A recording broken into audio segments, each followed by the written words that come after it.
Selamat pagi dan terima kasih saya punya kesempatan untuk ikut memberikan sumbang saran. Sebentar Bu Meke. Oke, silakan Bu Meke. Selamat pagi dan saya juga sangat senang bisa diikut sertakan untuk memberikan sumbang saran pemikiran kepada para ibu muda. Dan saya juga sangat terkesan bahwa pemerintah sudah mencanangkan Hari Mendongeng Nasional. Ya, itu artinya pemerintah sangat aware, sangat tahu persisnya bahwa mendongeng ini sangat penting. Ya, mendongeng. Kemudian kalau istilah antara mendongeng dan bercerita itu ada yang membedakan, tapi ada yang menggunakannya secara tumpang tindih saja. Ya, tadi seperti Sawitri.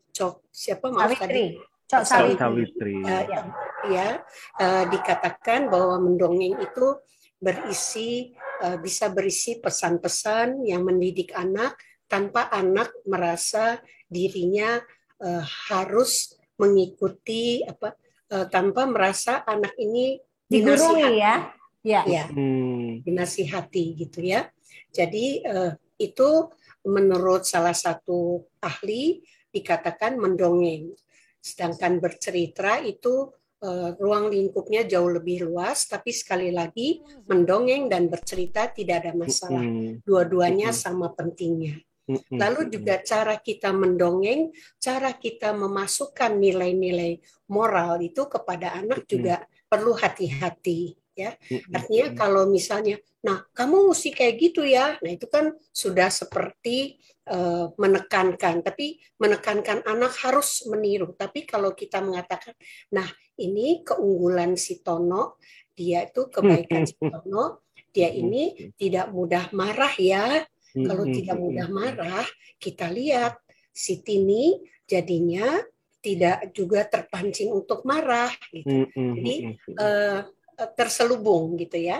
Karena kalau namanya manusia, kalau dinasihati itu biasanya akan menolak ya. Gitu. Jadi cara menanamkan nilai moral ini juga perlu berhati-hati. Nah itu tentang mendongeng dan bercerita. Nah manfaat bercerita tentu sangat banyak menurut penelitian dari para ahli yang pasti akan meningkatkan kosakata anak ya. Selain kosakata anak juga jadi perbendaharaan katanya akan banyak. Nah, kita lihat pada anak usia di bawah 2 tahun biasanya buku ceritanya bukan yang rumit-rumit dulu. Kita kenalkan pada objek ya. Buku ceritanya itu bisa berbahan kain ataupun karton yang tebal ya, karena maklumlah anak-anak kecil itu masih suka meremas bukunya tanpa itu bisa rusak ya. Nah jadi atau yang sekarang itu disertai bunyi-bunyian kresek-kresek untuk merangsang audionya, pendengarannya. Nah, buku cerita buat anak di bawah 2 tahun biasanya hanya satu gambar, lalu misalnya disebutkan, ini ada singa. Nah, di gambar berikutnya, ada mama singa dan anak singa, gitu ya. Jadi, dia bisa mengetahui apa itu singa, bentuknya seperti apa. Kemudian ini ayam, ini bebek, dan jauh lebih memudahkan buat anak faham kata tersebut kalau dia punya pengalaman melihat ayam, bebek seperti itu ya. Nah, ini salah satu cerita yang disampaikan oleh ayahnya pada anak usia 23 bulan. Suaranya bisa tolong audionya tolong dikeluarkan. Jantan dan betina. Dia mempunyai anak kecil namanya A dan I.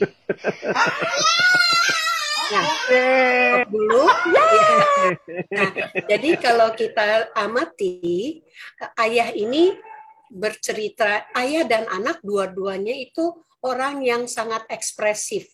Iya, outgoing ya Bu Meke ya.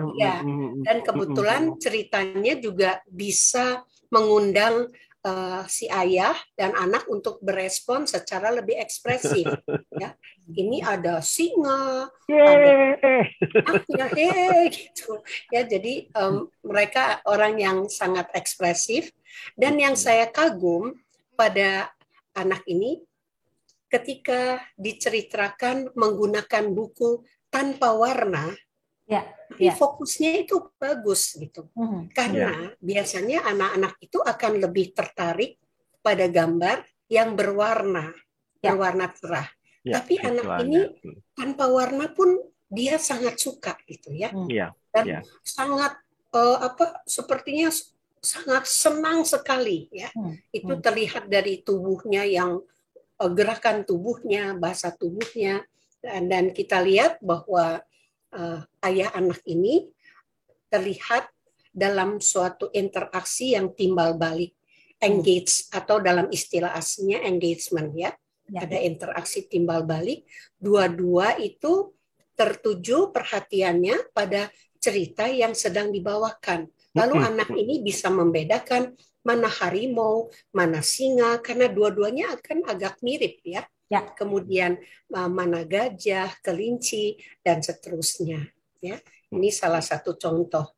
Ya, berikutnya, jadi manfaat membacakan cerita adalah untuk merangsang perkembangan bahasa bicara, kosakata, bahasa reseptif. Bahasa reseptif itu pemahaman dia akan kata-kata tertentu, dan bahasa ekspresif, mengucapkan kata atau kalimat. Ya. Nah, kemudian melatih anak untuk menyimak. Tadi kita lihat anak itu menyimak dengan sangat baik, mempertajam daya ingat juga. Nanti kalau misalnya ayahnya sudah selesai cerita, lalu bertanya lagi, tadi harimaunya ngapain? Nah, si anak kita bisa tes, dia masih ingat ya, responnya bagaimana. Kemudian otomatis juga memahami isi cerita dan mempererat hubungan orang tua anak. Tadi Prof. Rini sudah mengemukakan hal tersebut ya. Dan bercerita ini merupakan salah satu kegiatan bermain sebenarnya ya. Dan kita tahu bermain itu dunia kerja anak ya. Dan untuk mengajarkan sesuatu, misalnya menambah kosakata, bukan dengan menyuruh anak ini duduk mendengarkan, ini gambar meja untuk menulis, untuk menaruh benda, dan seterusnya. Anak nggak akan tertarik. Tapi kalau lewat buku cerita, itu akan lebih menarik, karena sifatnya lebih menyenangkan, ya, tidak formal, gitu. Ya. Kemudian, dan dengan bercerita, anak itu merasa dirinya diperhatikan. Dia merasa kebutuhan utamanya akan kasih sayang dan perhatian orang tua itu terpenuhi. Ya, saya punya klien, anaknya waktu itu usia 7 tahun baru dibawa ke saya, kelihatannya seperti anak autis gitu. Ya, jadi kalau bicara tuh nadanya datar, kemudian juga perkembangan bicaranya terlambat. Rupanya sejak kecil anak ini hanya diberikan gadget oleh ibunya. Tapi ibu ini melakukan hal tersebut karena tidak paham apa yang harus dia lakukan sebenarnya. Jadi dia pikir anaknya anteng, lihat gadget, seharian dia bisa bekerja, mengerjakan pekerjaan rumah tangga. Anak ini hanya disapa ketika ayo makan, ayo mandi, hanya itu sehari-hari selama 7 tahun. Ya, jadi tampilannya seperti anak autis. Gitu. Ya. Dan setelah diberitahu bahwa harus lebih banyak interaksi, tapi sayangnya mereka dari luar kota ya, dari luar pulau, jadi saya tidak bisa memberikan terapi waktu itu, tapi artinya saya sarankan stop gadget, lebih banyak interaksi, ya. Tapi sekali lagi karena ibu tersebut tidak paham dampak dari gadget. Kemudian juga kegiatan membacakan cerita ini mengawali anak suka membaca. Ya. Gitu. Nah, kita bisa lihat barangkali video yang satu lagi. Ya, videonya yang satu Ya. ada sudah disiapkan. Ya, baik. Boleh videonya? Yang Felicia, Yang anak tadi jadi dok, dokter. ya, Ya, oke, ini dia. silakan. Boleh dikeluarkan suaranya? Tuh, pakai apa ini namanya? Stetoskop. Ya. Stetoskop ya. Ini apa? Oh, pakai topi juga, oma dokternya Nah, ya. di stop dulu sebentar. Oh, pakai masker. Pakai apa ini? Di stop dulu suaranya sebentar, tolong. Stop dulu. Oke, Ya, ya, ya, silakan, Ibu. dikecilkan. Ya, ya. Nah, di sini kita lihat Ibu Felicia bersama anak putranya yang berusia 18 bulan. Otomatis perkembangan bicaranya belum sebaik tadi yang anak usia 23 bulan. Ya. Nah, dia baru bisa bicara sedikit-sedikit begitu. Dan di sini Ibu Felicia menggabungkan antara bercerita dengan bermain peran. Bermain perannya pergi ke dokter untuk divaksin, diukur lingkar kepala, dan seterusnya. Dan ketika anak ini mengambil suatu objek, ibu ini menjelaskan, oh ini stetoskop, oh oma dokter harus pakai masker. Jadi ditegaskan nama objeknya itu apa. Ya. Kemudian juga ibunya menawarkan mau buku cerita yang mana, akhirnya si anak menunjuk dan ibu yang mengambilkan. Berarti di sini juga ada suatu kesempatan bagi anak memilih buku ceritanya yang mana sesuai dengan tema dari bermain peran pergi ke dokter.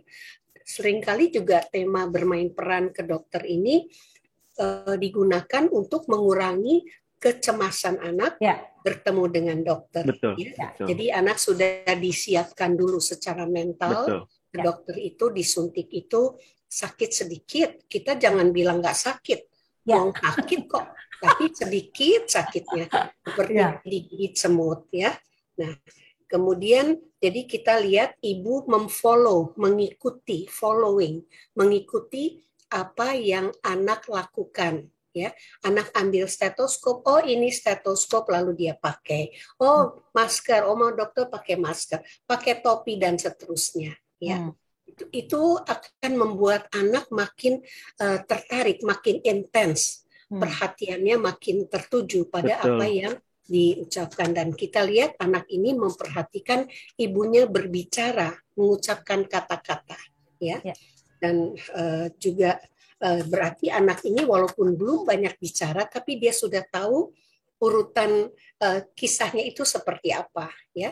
Dan dia tahu tentang ke dokter karena dia pernah mengalami juga pergi ke dokter. Jadi konteksnya itu sudah di dalam mindset dia gitu. Ke dokter ini biasanya apa-apa. Jadi ada pengalaman nyata. Itu sangat membantu buat anak, ya.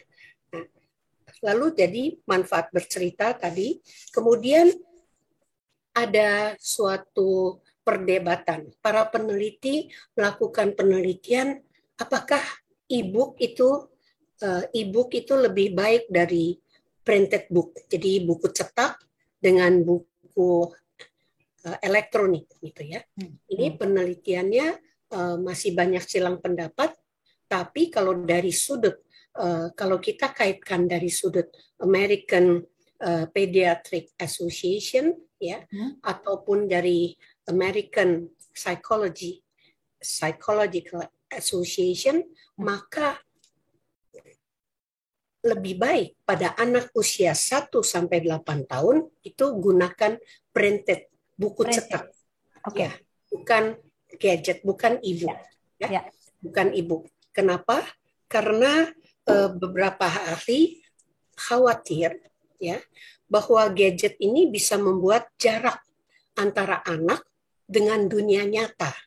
Contohnya, ketika anak ini terekspos pada membaca buku elektronik, itu akan kehilangan pengalaman bagaimana rasanya memegang buku, membalik-balikan halaman, ya. Mencium Kemudian kertasnya juga Bu Michael kadang-kadang.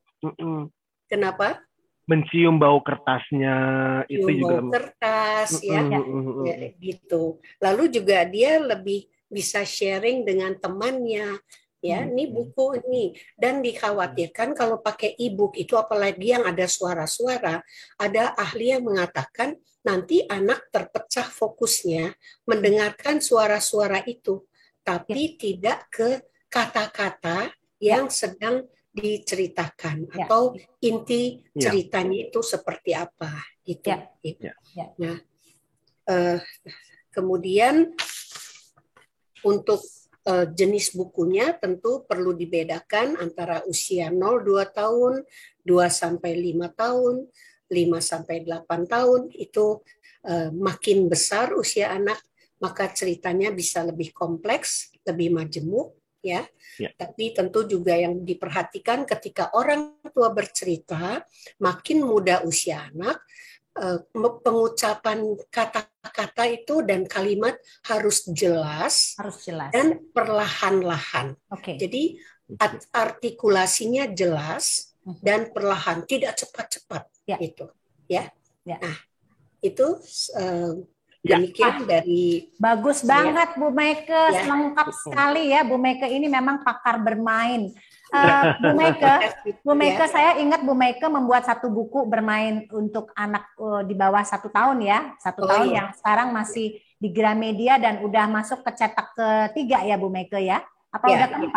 Ya, jadi artinya mudah-mudahan buku itu juga, karena kadang-kadang orang tua yang jarang bermain dengan anak kalau di kamar praktek nih, mereka nanya bagaimana caranya, saya juga jadi bingung menerangkan caranya, karena kalau menurut Bu Meike ya, kalau kita lihat tadi Bapak yang pakai buku yang sangat sederhana walaupun tidak bergambar, itu sanggup membangkitkan emosi dari si anak. Itu apakah karena karakter si Bapak? Karena kan tidak semua orang yang seperti Bapak ya, jadi kayak gembira gitu selalu ya. Menurut Bu Meike, bisa nggak orang tua yang kalem? Karena banyak juga beberapa ya seperti Paulanya Baim itu, saya bilang, Paula ayo ceritain anaknya. Aku nggak bakat Dokter Tiwi gitu. Jadi artinya bagaimana sih mendorong orang tua ini supaya mereka dengan karakter apa saja itu bisa memulai. Silakan Bu Meike. Ya, sebenarnya memang ada orang tua yang mengatakan nggak bisa bercerita. Saya bingung Bu, gimana bermain dengan anak. Ya. Biasanya mereka bisa diajarkan, tapi yang utama adalah ada niat yang tinggi dari orang tua, ibu maupun ayah, untuk bercerita pada anak. Dan biasanya mereka juga memang orang tua yang sangat concern, sangat memperhatikan gitu, bahwa untuk pengasuhan anak ini penting sekali membina hubungan gitu, ya. Jadi kalau tadi dikatakan ada orang tua yang nggak bisa bercerita, dia bisa berlatih, pasti berlatih. Apalagi sekarang lewat YouTube orang tua bisa menonton cara bercerita seperti apa, ya. Yang penting ada kemauan. Nanti tentang usia buku yang cocok untuk usia tertentu, tinggal buka Mbah Google sudah banyak. Gitu. Terima kasih Bu Meike ya. Ini ulasan Bu Meike sangat sempurna, menyempurnakan tadi Prof Rini sudah menyampaikan. Terima kasih banyak Bu Meike.